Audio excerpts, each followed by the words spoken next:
Kerman gasolindegian. Egunon, goizean goizetik. Gaur, hotz asko egiten du.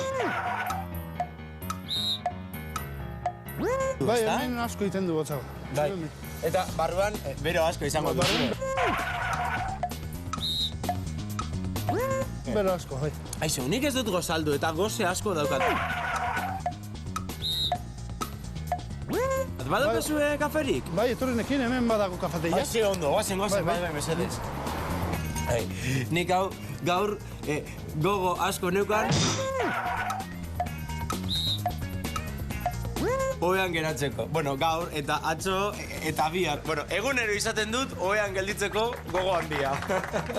Zu, zer dutan altzatzen zara? Ni zeia lardu gutxitan. Zeia larden gutxitan? Ba ez didazu inbidia askorik ematen, Meritu asko duzu, Bueno. Orain niri lotxa asko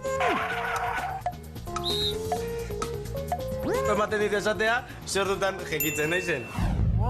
Ez nahastu, asko eta handia. Asko, zenba daitezkeen objektuekin erabiltzen da, baina gosea, beldurra eta zortea ezin ditzakegu zenbatu. Meritu handia, gose handia eta bero handia esango dugu. Ez ditugu erabiliko hortaz, gose asko edo eta bero asko bezalako esapideak. Autoko kristalak garbitu nahi ditut eta xaboia eta zapiak ekartzea ahaztu zaizkit. Ba, lasai, ni hemen daka kuboa, jaboia eta tarrasketa garbitzeko kristalak. Bale, ba, eskarrik asko, Bai. Ezken niri, higean behin, autoko kristalak garbitzea gustatzen zaizkit. Bueno, autoko kristalak, betaurreko kristalak egunero garbitzen ditut. Zuk ere garbitzen duzu egunero? Ni baita, ni egunero baita. Bai. Kontu zibili aditzaren numeroarekin. Izan ere, kristalak garbitzea gustatzen zaio Kermani. Ez nahastu era honetako egiturekin, aditz laguntzailea singularrean utziko dugu. Aztertzekoak izango dira hortaz, Kermani kristalak garbitzea gustatzen zaizkio bezalako formak. Kristalak asko izanagatik ere, garbitzea gustatzen zaiolako Kermani. Egia esan, ez nuen kotxea garbitzeko gogo handirik, baina egia da, gero, pos handia ematen duela, hola, dotore ikusteak, Ba, aprobetxatu eta garbitu kotxea barrundik. Barrutik, ba, begira, egia da, ze eserlekuak garbitzea ahaztu zait.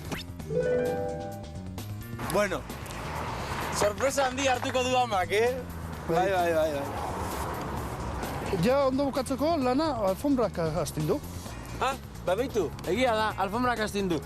Alfombrak astintzea bururatu ere ez daiteke. Ba, egingo dut, Bai. Bueno, haizu eta nolako astindua emango diodan kotxeari, lan handia egingo dut, bai. Eta gero, bueno, lasaitasun handia hartuko dut bukatzerakoan. Eta zuk ere bai, eta? Bai, egia da. Ni pizkatxo bat, iztun handia naiz. Ze, irakasleak esaten du, mintza praktikatu behar dugula, hitz egin behar dugula. Eta niri, etxeko lanak egitea gustatzen zait. Gasolindegian gaur Kermanek handia eta asko nahastu ditu. Gogoratu zenbatu ezin daitezken izenekin handia erabiliko dugula. Beraz, gaur bero handia egiten du eta ez bero asko, edo zuek meritu handia duzue eta ez meritu asko. Argi geratu da, ezta? Bueno, bestalde, adiz numeroarekin ere nahastu eginda Kerman. Honelako esaldietan adibidez, etxeko lanak egitea gustatzen zait, edo kristalak garbitzea gustatzen zait.